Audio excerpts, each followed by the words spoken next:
सुबह आप टीवी का चैनल खोल दो 4 बजे, कोई ना कोई आदमी बाबा आपको ज्ञान देते हुए मिल जाएगा। बड़ी दाढ़ी उसने बनाए रखी है और ज्ञान देगा और वो बोलेगा जीवन को जीना है तो मोह माया त्याग दो। क्या बोलता है वो? मोह माया त्याग दो। नीचे अकाउंट नंबर दिया गया, इसमें जमा कराओ। सब अपने अपने हिसाब से काम करते हैं ना। तो भैया मैं कोई ऐसा नेता वेता नहीं हूँ और कोई ऐसे बाबा भी नहीं हूँ कि मैं आपसे कोई भाषण वाषण करके जाऊँगा ना। आई एम कंप्लीट बिजनेसमैन हूँ भाई मैं। और आपके सामने इसलिए बोल रहा हूँ क्योंकि मैं थोड़ा आपसे सीनियर हूँ, आपसे पहले इस बिज़नेस में आया हूँ और आपसे थोड़ा ज़्यादा अनुभव मेरे पास इस बिज़नेस का है, इसलिए मैं आपके सामने यहाँ पर बैठकर बात कर रहा हूँ। और यहाँ पर मैं आया हूँ पार्टनर की हैसियत से। आप सब लोग मेरे पार्टनर हैं और निश्चित रूप से आप कुछ भी काम करते हैं ना तो उसका फ़ायदा मुझे होता है। और मैं ये कॉमर्शियल मामला रखता हूँ आपसे, और मैं नहीं चाहता कि आपके काम में थोड़े व्यवधान आए, प्रॉब्लम आए। मैं चाहता हूं कि जीवन में आप करोड़पति बने, अरबपति बने, खरबपति बने, हेलीकॉप्टर लाएं, प्लेन लाएं, क्योंकि जो आप लाएंगे ना, जो आप लाएंगे 10-10 मेरे आते रहेंगे। कितनी मजे की बात है। देखिए, दुनिया में जब तक पड़ोसी की दुकान बंद ना कराओ आपकी चलती नहीं, और यहाँ पर जब तक पड़ोसी की चलाओ नहीं आपकी चलती नहीं। ये पहला डिफरेंस है ना। तो यहाँ पर ईच एंड एवरी पर्सन, हर आदमी आपको कामयाबी के लिए तैयार है, आपको कामयाब करने के लिए तैयार है, क्योंकि उसे पता है कि इसकी कामयाबी में ही मेरी कामयाबी छुपी है। और आप सब मेरे पार्टनर हैं और पार्टनर की हैसियत से मैं अगले 45 मिनट आपसे बात करूंगा। मैं नहीं चाहता कि थोड़ी आप उबासी लें, मैं ये नहीं चाहता कि इन 45 मिनट में जो एक कामयाबी के मिनट है, हम इन मिनटों में अपने जीवन की बात करेंगे। कोई ज्ञानी पुरुष नहीं हूँ। मैं थोड़ा सा परिचय दे दूँ, मेरा नाम मुकेश कोठारी है और मैं राजस्थान भीलवाड़ा से आपके बीच में आया हूँ। 1973 के अंदर मेरा जन्म भीलवाड़ा में हुआ था, राजस्थान में, और मैंने इंटायर पूरी एजुकेशन भीलवाड़ा में पूरी की। I am simply BCom. ज़्यादा पढ़ा लिखा नहीं हूँ मैं। आप में से कई लोग ऐसे होंगे जो मेरे से ज़्यादा पढ़े लिखे होंगे, समझदार होंगे, बुद्धिजीवी होंगे, बुद्धिशाली होंगे, ज्ञानी पुरुष होंगे, महात्मा होंगे। मैं सबको प्रणाम करता हूँ, क्योंकि जीवन के अनुभव मेरे से ज़्यादा आपके पास हो सकते हैं, लेकिन इस बिजनेस में मैं आपसे पहले आया हूँ तो आपसे ज़्यादा अनुभव मेरे पास है ना। तो इस बिजनेस की बात है इसलिए मैं खड़ा हूँ, इस बिजनेस की बात है इसलिए खड़ा हूं। जीवन की अगर कोई सेमिनार चल रही होती तो आप खड़े होते, मैं वहां पर बैठा होता। तो 45 मिनट से आपसे बात करूंगा, खुलकर बात करेंगे हम, और उन विषयों पर बात करेंगे जो आम आदमी करता नहीं। तो मैं आपको बता रहा था कि अपने जन्म के बाद, अपनी एजुकेशन को कंप्लीट करने के बाद 19.5 साल की एज में मैंने प्राइवेट नौकरी से अपना करियर चालू किया था, और मेरी पहले सैलरी थी 750 रुपये, 750 रुपीज़ ओनली।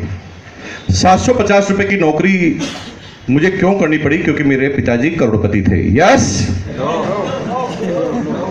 हाँ, ठीक, मतलब थोड़ा सोच समझ के बोलना, मैं इतना सा चाहता हूँ।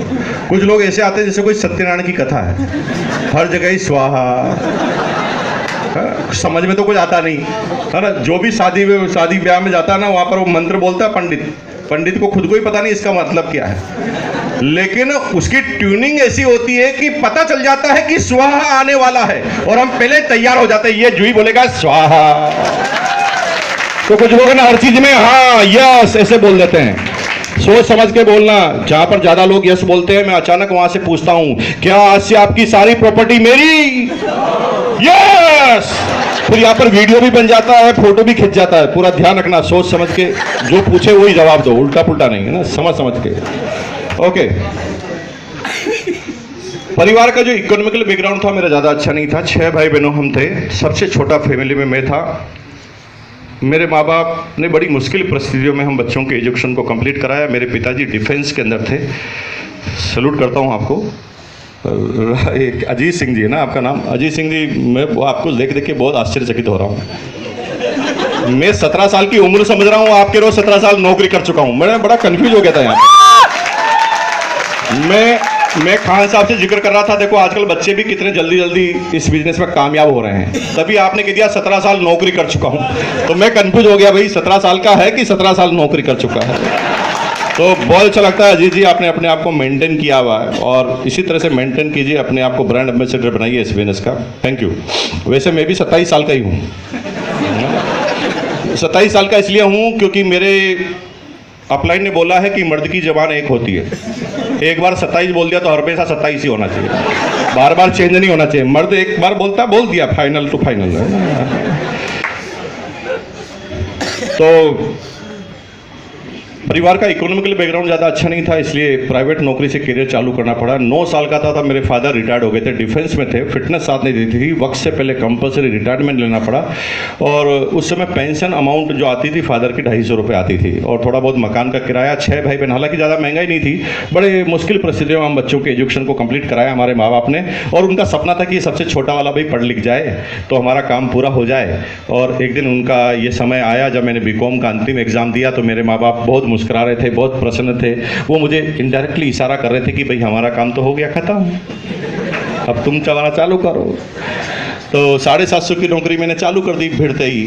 और बड़े बड़े सपने थे, आपके जैसे होते मेरे भी थे, कोई अलग से आदमी नहीं हुए।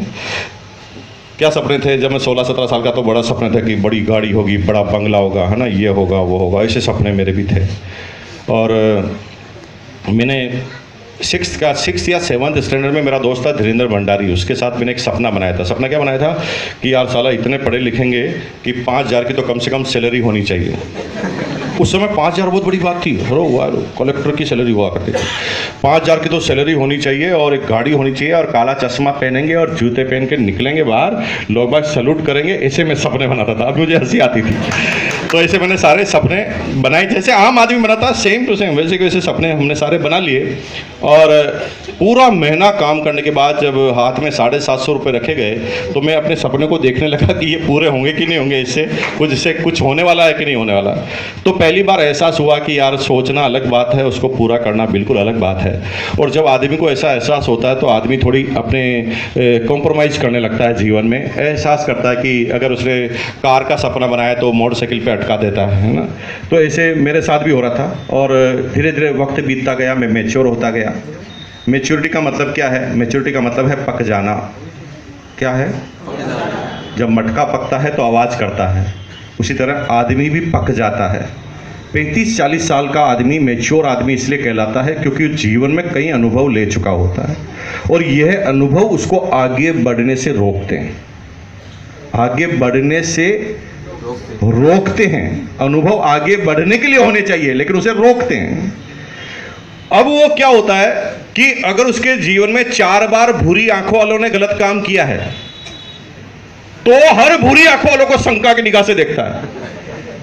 कई बार तो बड़ी बड़ी डीलिंग छोड़ देता है। क्यों? क्योंकि भूरी आंखें हैं, इसके साथ करना ही है। मैं भी मैच्योर हो गया 27 साल की एज में, 26 साल की एज में फुल मैच्योर। अब मेरे को न तो किसी के ऊपर गुस्सा आता था, नहीं किसी के ऊपर तरस आता था। लेकिन याद करो ना यार, अपने 16, 17, 18 साल की एज, उस एज में आप क्या करते थे पता है? जब लता मंगेशकर का गाना चलता था, ए मेरे वतन के लोगों जरा याद करो कुर्बानी, तो ऐसा खून खोलता था, ऐसा लगता था पाकिस्तान वाले को भी गर्दन उड़ा के आता हूं ना। और जब हम देखते थे ना कि एक नेता ने 400 करोड़ का घोटाला किया, तो 16, 18, 20 साल का जो बच्चा होता है ना, उसको बहुत गुस्सा आता है कि साला मेरे देश का पैसा बेईमान खा गया तू, मैं तुझे छोड़ूंगा नहीं। ये एक्साइटमेंट की एज होती है जब आदमी कुछ कर गुजरने की तमन्ना रखता है। लेकिन जब 40 साल का होता है ना, फिर कुछ फर्क ही नहीं पड़ता। अब क्या करता है? सुबह से उठता है, चाय बनाओ, चाय उधर बन के आती, वो अखबार लेता, चश्मा लगाता, अखबार पढ़ता। नेता ने 8,000 करोड़ का घोटाला किया, वो चाय की सिप लेता है और थोड़ा मुस्कुराता है, एक और हो गया। अब कोई टेंशन नहीं होती, खूब सारे देख चुका है, अब कोई प्रॉब्लम का विषय नहीं है उसके लिए। और ऐसे मैच्योर आदमी सीखना छोड़ देते हैं अनुभव की वजह से। तो मैं भी कम एज में मैच्योर हो गया था, क्योंकि मैं जिस कंपनी में काम करता था उसी कंपनी में 750 रुपए से नौकरी चालू की, और मात्र 7 साल के अंदर उस पूरी कंपनी का डिप्टी मार्केटिंग मैनेजर बन गया। 80 आदमियों की मेरी मार्केट की टीम थी, और उस समय सन 1999 के अंदर मेरी सैलरी हुआ करती थी 13,000 बेसिक, 13,000 बेसिक। अभी 13,000 खान साहब बहुत छोटी सी इनकम है, लेकिन मैं बता दूं कि उस समय 13,000 1999 आपकी सैलरी कितनी थी खान साहब बताइए? 1999 के अंदर कलेक्टर की बेसिक सैलरी थी 9,998 और मेरी थी 13,000। साला मैं तो सांप बन गया। 13,000। और भाई साहब मैं सुनता नहीं था किसी को, मुझे लगता था कि दुनिया का सबसे इंटेलिजेंट आदमी मैं ही हूँ, क्योंकि सैलरी ज़्यादा थी। आधे आदमी तो इसी गड़बड़ाहट में पूरी ज़िंदगी खराब कर देते हैं। मेरे साथ भी यही था। वो सोचते ज़्यादा पैसा इसका मतलब ज़्यादा दिमाग है। कोई मतलब ही नहीं, दिमाग और पैसे का लेन देन ही नहीं आपस में। 13,000 सैलरी मिलती थी, लेकिन फिर भी खुश नहीं था। खुशी ना केवल पैसों से नहीं आती मेरे भाई, खुशी आती है मानसिक शांति से। ये मेंटल गेम है। मेंटल गेम का मैं बहुत अच्छा एग्जांपल देता हूं। मैं आपसे यहां पर 20 ईंटें रखूं और कहूं कि इधर से उधर ले जाके रखो, तो आपको लगेगा कि मुकेश जी ने मुझे काम बता दिया। और आप इन ईंटों को बार बार रखने से थक भी सकते हैं, लेकिन सुबह सुबह उठकर उन्हीं ईंटों को उठाने का आप जिम के अंदर पैसा देकर आते हैं। वजन आप दोनों जगह उठा रहे हैं, लेकिन एक जगह दिमाग से वजन उठा रहे हैं और एक जगह दिल से वजन उठा रहे हैं। और जहां दिल से उठा रहे हैं वहां दर्द नहीं हो रहा, और जहां दिमाग से उठा रहे हैं वहां थकान आ रही है। बच्चे को काम करने के लिए कहो तो उसे थकान आती है, लेकिन बच्चे को क्रिकेट खेलने के लिए दो मैच लगातार, अगर उसकी रुचि है तो उसमें वो थकेगा नहीं, मजा आएगा उसको। तो ये मानसिक स्थिति होती है, धीरे धीरे चेंज होती है। मैं संतुष्ट क्यों नहीं था? क्योंकि 13,000 सैलरी के बाद भी मैं वो नहीं कर पा रहा था जो मैंने सोचा था। मुझे नहीं लगता था कि मैं नौकरी के लिए पैदा हुआ हूं। 99% लोगों को तो ये पता ही नहीं कि वो पैदा क्यों हुए हैं।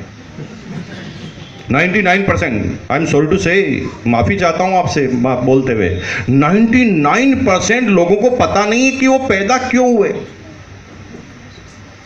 मुंबई का सन्मुख आनंद हॉल, एशिया का सबसे बड़ा ऑडिटोरियम, खचाखच भरा हुआ, मेरे को पता नहीं क्या खुरापात सूची कि मैं स्टेज पर खड़ा होकर एक आदमी की इशारा करके मैंने उससे धीरे से पूछा, भैया आप खड़े हो जाओ और बताओ आप जिंदा क्यों हो। वो मेरी तरफ देखकर आप ही की तरह मुस्कुराया। शायद वो सोच रहा था कि मैं मजाक कर रहा हूं। मैंने कहा आप जिंदा क्यों हो? वो मुस्कुराया। मैं छोड़ने वाला नहीं था। मैंने कहा भाई साहब सुनाई नहीं देता आपको?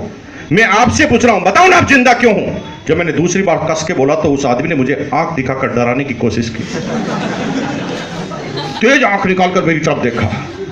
मैंने कहा भाई आंख निकालने से डरने वाला नहीं, बताओ जिंदा क्यों हो। वो खड़ा होकर कहता मर जाऊं। अरे पैदा हो गया तो जिंदा ही रहूंगा ना, मरूंगा कैसे? 99% लोगों को लगता है कि वो जिंदा इसलिए है क्योंकि वो पैदा हो गया। एक तरफ तो कहते हैं कि कितनी करोड़ योनियों के बाद सिलेक्शन हुआ आपका इंसान के रूप में, और एक तरफ आप कहते हैं कि मैं पैदा हो गया इसलिए जिंदा हूं। ये मैच नहीं करता भाई, हमारे आपस के शास्त्र मैच नहीं कर रहे। नौकरी करता था, सैलरी तो ठीक ठाक मिलती थी, लेकिन जीने का अधिकार नहीं था, अपने दिमाग लगाने का अधिकार नहीं था, कुछ भी क्रिएटिविटी नहीं कर सकते थे। हमारे ऊपर बॉस हुआ करते थे, बॉस के इशारों पे हमें नाचना पड़ता था। और बॉस है ना, जब भी वो थकान में होता, जब भी उसको टेंशन होती तो मुझे बुलाता।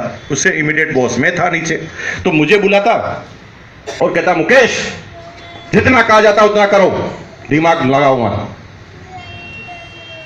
जितना कहा जाता उतना करो, दिमाग मत लगाओ।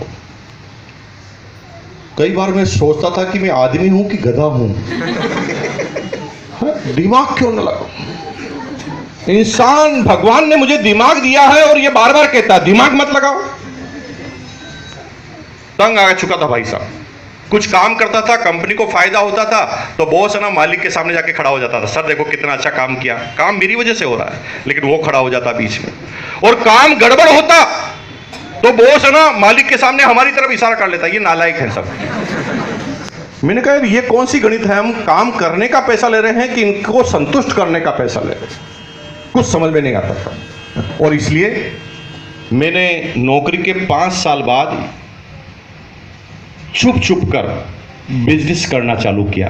कंपनी के किसी भी आदमी को पता चलने लगा, और किसी भी कंपनी में के बॉस को पता नहीं चला। छुप छुप कर बिजनेस करता था। डायरेक्ट सेलिंग तो क्या होता था भाई साहब, मैंने जब ज्वाइन किया था पहली बार पता चला था, उससे पहले पता ही नहीं था कि डायरेक्ट सेलिंग में कुछ होता है। बिजनेस का मतलब मैं सोचता था कि सामान लाकर बेचना है, वो बिजनेस है। इसलिए मैं कभी कलकत्ता कंपनी मुझे टूर पर भेजती थी तो मैं वहाँ पर सीडी प्लेयर का क्रेज था, तो मैं 4000 का सीडी प्लेयर लाकर भिलवाड़ा में 5000 का भेज देता था, इससे 3-4 एक साथ लेके आ जाता था।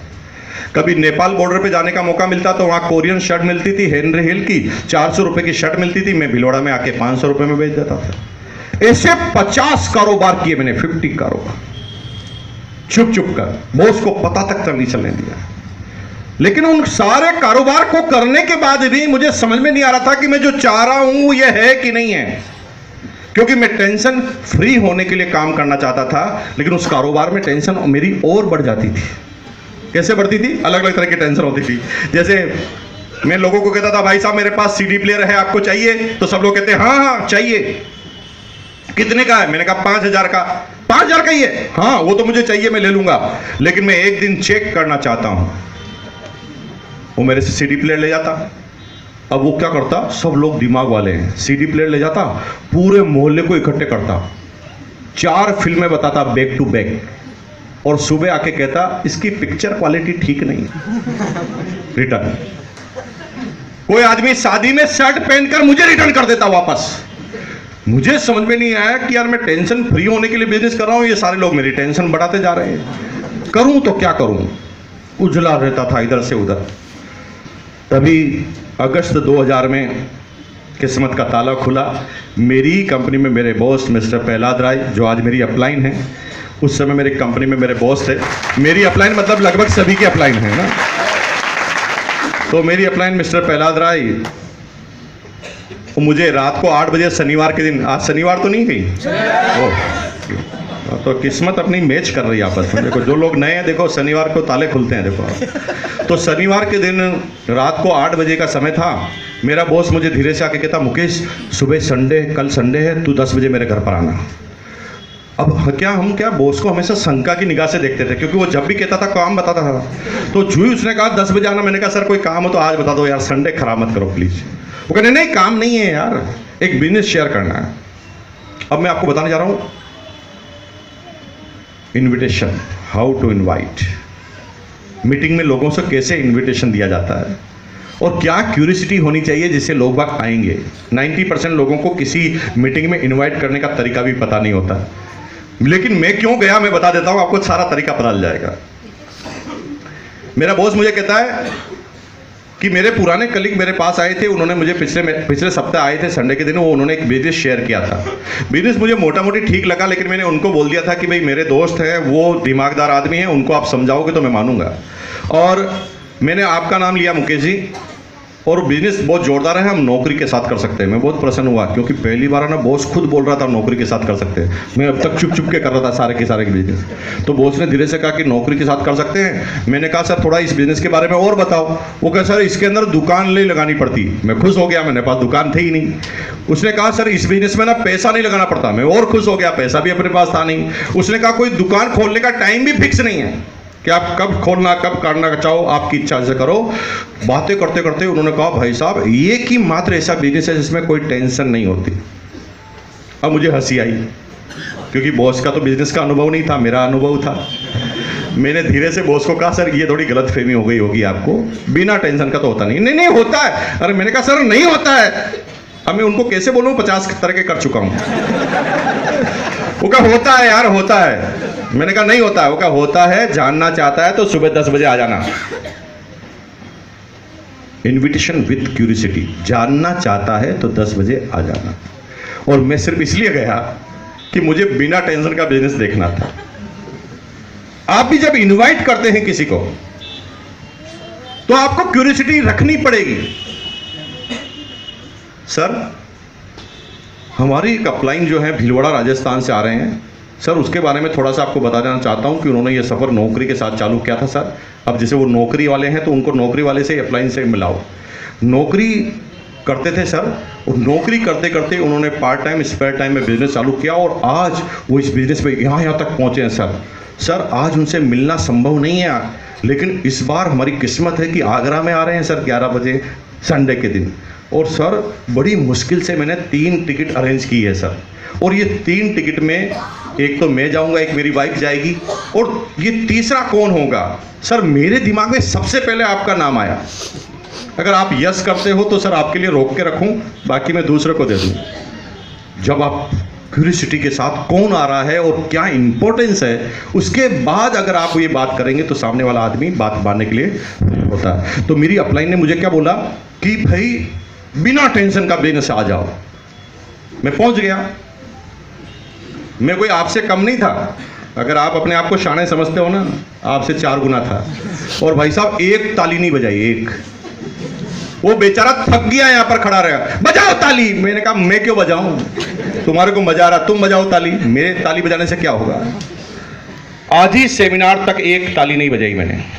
अगर आप भी नहीं बजा रहे हैं तो किस्मत मैच कर रही है आपकी मेरी, बिल्कुल चिंता की बात नहीं है। मतलब इससे कोई ताली से कोई कामयाबी का रिलेशनशिप नहीं है ना। नहीं बजाना है तो मत बजाओ, उससे क्या फर्क पड़ता है, ताली बजाओ या मत बजाओ, क्या फर्क पड़ता है। तो 30 मिनट 40 मिनट बीत गए, मैंने कोई ताली बजाई नहीं। 40 मिनट के बाद बीसी छाबड़ा जी आ गए। बीसी छाबड़ा जी ने बात करना चालू किया। थोड़ी देर तक तो उनकी बात पे भी ताली नहीं बजाई। थोड़ी देर बाद है ना, मुझे लगने लगा कि शायद मेरे बॉस ने है ना इसको मेरी पूरी स्टोरी पहले ही सुना के रखी है। मैच करने लगा, मुझे लगा ये मेरे बारे में बात कैसे कर रहा। मेरे अपलाइन पे, मेरे बॉस पे मुझे गुस्सा आने लगा। मैंने कहा यार ये गड़बड़, साला मेरे साथ पंगा कर दिया इन्होंने, मेरे बारे में इन्होंने इनको सारा क्यों बता दिया। लेकिन बात करते करते करते तो मुझे लगा कि मेरी स्टोरी बता रहे हैं। मुझे पता नहीं ये आम आदमी की स्टोरी थी और मैं अपनी स्टोरी से इसको मेल कर रहा था। लास्ट में जाते जाते बात समझ में आई कि इस बिजनेस में जा कुछ नहीं सकता। जब मैं सेमिनार से बाहर निकला तो मुझे प्रोसीजर भी पता नहीं था कि क्या करना है। तो मेरा बॉस धीरे धीरे से मेरे पास आया। उसने कहा कैसा लगा। मैंने कहा सर बहुत अच्छा लगा, बहुत अच्छा आदमी है, अगली बार जब भी ये आदमी आए तो मुझे बुलाना, मैं सुनूंगा इनको। तो मैंने इतना सा बोला अच्छा लगा। तो अगले दिन उन्होंने मुझे 1500 रुपये की किट दे दी, 3 जोड़ी कपड़े लाके, कि अच्छा लगा तो ये लेना पड़ेगा।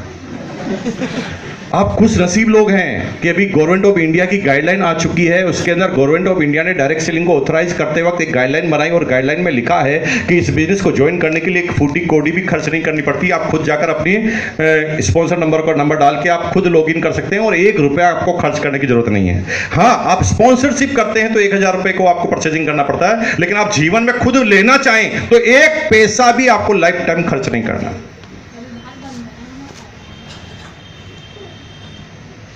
मैंने 1500 रुपये किट मुझे दे दी और मुझे कहा कि जब सैलरी मिले तो पैसे दे देना।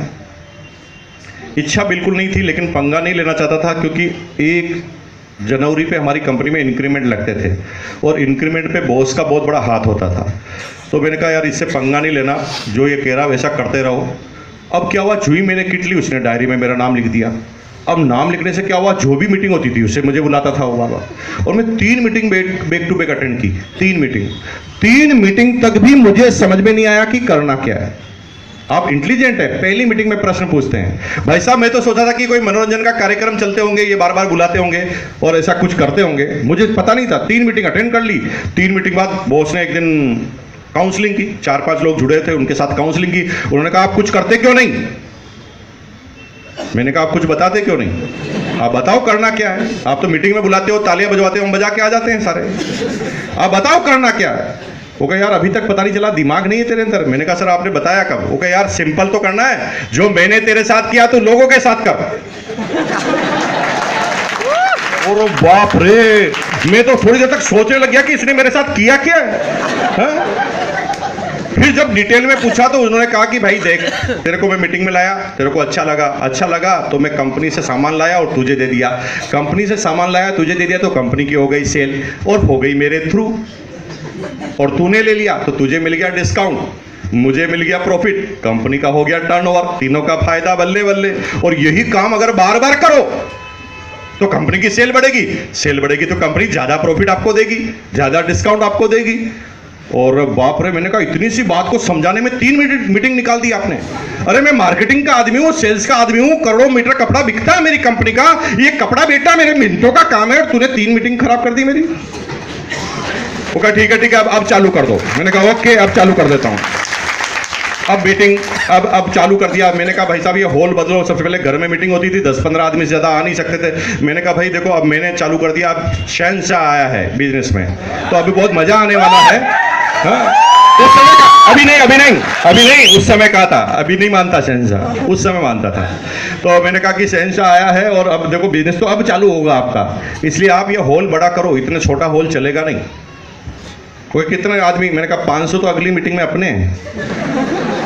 तो बॉस ने कहा ठीक है तू लेके तो आ, हॉल तो अपने आसपास बहुत सारे बदल लेंगे।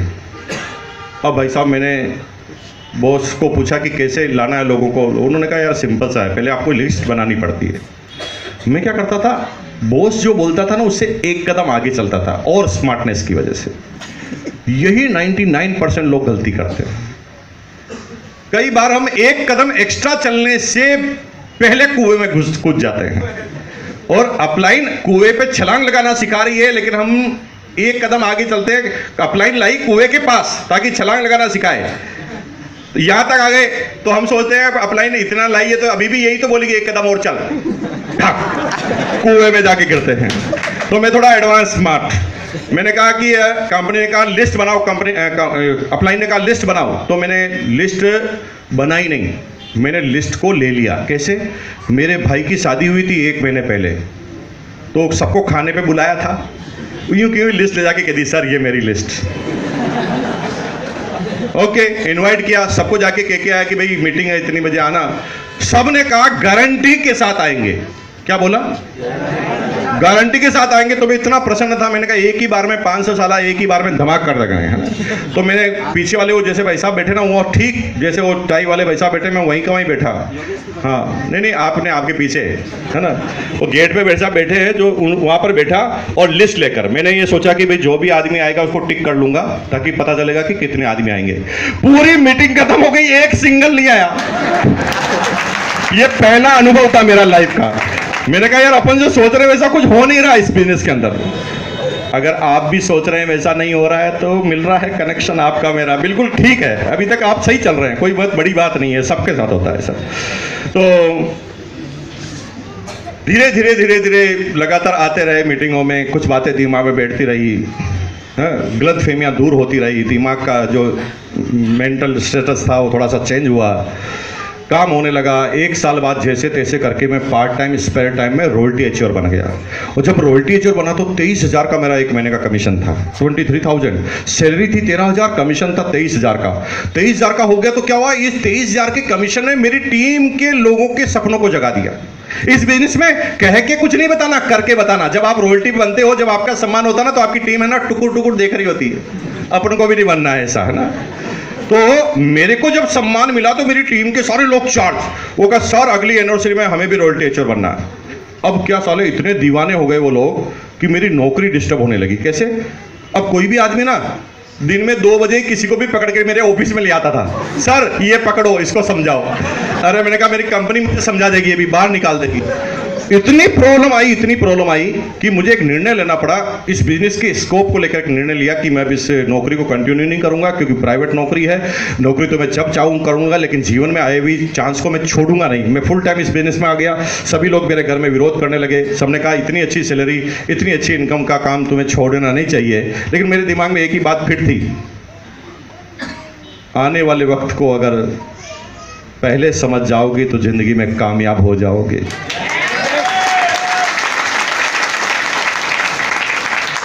बिल गेट्स से लगाकर राइट ब्रदर तक ये सारे वो आदमी थे जो आने वाले वक्त की डिमांड को पहले समझ गए थे और इसीलिए कामयाब थे। अगर आप सोच रहे हैं कि पिताजी की तरह किराना की दुकान लगा के, भाई साहब की तरह जूते की दुकान लगा के कामयाब हो जाऊंगा, अगर आप सोच रहे हैं कि मेरे दादाजी ने जैसी नौकरी की मैं भी नौकरी करके कामयाब हो जाऊंगा, तो तुम्हारी गलत फहमी है। सिस्टम तो बदल रहा है, समय तो बदल रहा है, जो लोग चेंज नहीं कर पा रहे, पूरे सिस्टम ही गायब हो रहे, है ना। कुछ लोग कहते हैं सर एसटीडी पीसीओ लगाएंगे, बैठे बैठे इनकम आएगी, एसटीडी पीसीओ गायब है। कुछ लोग कहते हैं इसके अंदर तो हाथ का हुनर है, पेंटिंग करेगा जिंदगी भर कमा खाएगा, इधर फ्लेक्स मशीन आई, पेंटर गायब। इतना समय तेज गति से चल रहा है कि कौन से फील्ड 1-1 मिनट में गायब हो रहे हैं पता ही नहीं चल रहा। और अब किसका नंबर आने वाला है सुन लो, ये सारे ड्राइवर गायब हो रहे हैं अगले 5 से 10 सालों में। सारे ड्राइवर गायब, सिस्टम से ही गायब। अभी ड्राइवर का कितना बोलबाला है। अब देखिए जो ये टेक्नोलॉजी आई है, अभी मार्च के अंदर दुबई में इसका फाइनल ये टैक्सी चालू हो रही, ड्रोन टैक्सी। उस ड्रोन टैक्सी में आप क्या देखेंगे कि आदमी बैठेगा, बस डेस्टिनेशन डालो, वो उड़ा के वहीं पे छोड़ देगा आपको। उसी तरह कारें भी चालू हो गई अमेरिका में, फाइनल परीक्षण हो गया है, उसमें एक्सीडेंट होने का कोई चांस नहीं है। आदमी को तो झोंका भी आ सकता है, नींद भी लग सकती है, लेकिन वो मशीनें ऐसी है कि 5 फीट दूर कोई चीज खड़ी है तो वो ऐसे ब्रेक मारती है, पास जाती नहीं, और अपने गुब्बारे खोल देती, कोई आके भिड़े तो भी नुकसान नहीं पहुंचा सकती उसको। अगर कोई तेज गति से आ रहा है तो उसकी स्पीड इतनी होती है कि वो 5 फीट से ज्यादा नजदीक आ गया और वो रुक नहीं रहा, ब्रेक नहीं मार रहा, तो वो ऑटोमेटिक अपने सारे गुब्बारे खोल देगी। उससे कितना भी तेज भिड़ो, उससे एक्सीडेंट नहीं हो सकता। इस तरह की गाड़ियों के आविष्कार हो गए और तेज गति से चल रहे हैं। और आप देखेंगे कि आने वाले वक्त में बस लखनऊ जाना है तो बस रात को भी सफर करना है तो जाकर गाड़ी में बैठ जाओ, लखनऊ दबाओ है और वहां जाके लखनऊ जाके छोड़ देगी गाड़ी। और ये होगा, 100% हो रहा है। अभी आदमी गायब होने लग गए हैं इंडस्ट्री से। कैसे? ऑटोमाइजेशन। ऑटोमाइजेशन में अभी मशीनें काम कर रही थी, अब रोबोट काम कर रहा है। रोबोट में इमोशन भी डाला जा रहा है, आदमी की तरह निर्णय ले सके। अगर कोई काम को 5 बार लगातार कर लिया है तो वो कॉपी कर लेता है कि ये काम जब भी आएगा तो मुझे इस तरीके से करना है। इमोशन डाला जा रहा है रोबोट के अंदर। आपको आश्चर्य होगा, अमेजन का गोडाउन है अमेरिका के अंदर 10 किलोमीटर लंबा, 10 किलोमीटर लंबा गोडाउन। उसके अंदर 1 लाख रोबोट काम करते हैं, एक सिंगल आदमी काम नहीं करता। रोबोट के दिमाग में ही कंप्यूटर है, इंटरनेट से सीधा ऑर्डर जाता है। रोबोट खुद प्रिंटर से प्रिंट करता है, अंदर से अपने यहां से स्टिकर निकालता है, डब्बा लेता है, उसके ऊपर लगाता है, रेक में जाता है, सामान रखता है, डब्बे में पैक, लात मारता है, डिस्पैच। हेलो, अगर वक्त को नहीं बदलोगे तो वक्त तुम्हें बदल देगा। इतना तेज से परिवर्तन आ रहा, तो आने वाले वक्त को समझना है। तो मैंने सोचा कि ये बिजनेस जो भैया, इसको फेल इसलिए नहीं कर सकते क्योंकि इसमें माइनस पॉइंट एक भी नहीं है जिससे फेल हो सकता है। क्योंकि ये एक आदमी पे डिपेंड नहीं, एक सिस्टम पे डिपेंड नहीं, एक आदमी पे डिपेंड नहीं, एक प्रोडक्ट पे डिपेंड नहीं, एक जगह पे डिपेंडेंट नहीं है, एक कैटेगरी पे डिपेंड नहीं है। तो इसका मतलब इसके स्कोप अनलिमिटेड है। और मैंने नौकरी छोड़ दी और फुल टाइम इस बिजनेस के अंदर आ गया। भैया धुआंधार तरीके से काम किया। 2 साल यानी अक्टूबर 2002 में इस बिजनेस का सबसे बड़ा अचीवर बन गया। उस समय मेरा 1 महीने का कमीशन आया 2,85,490 रुपए। 2002 की बात बता रहा हूं मैं। 2002 2,85,490 रुपीज। इतनी गाड़ियां नहीं होती थी, इतनी लग्जरी कारें उस समय नहीं होती थी। उस समय एक ही कार होती थी सबसे लग्जरी, मारुति 800। और भाई साहब 1,75,000 की आती थी, मैंने एक चेक से खरीदी थी। ठाक। उससे पहले लेना चाहता था, कोई लोन दे नहीं रहा था क्योंकि कहता था कि तेरे काम में कोई फिक्स नहीं है, ये है तू स्कीम करता है इसलिए तुझे लोन नहीं मिलेगा।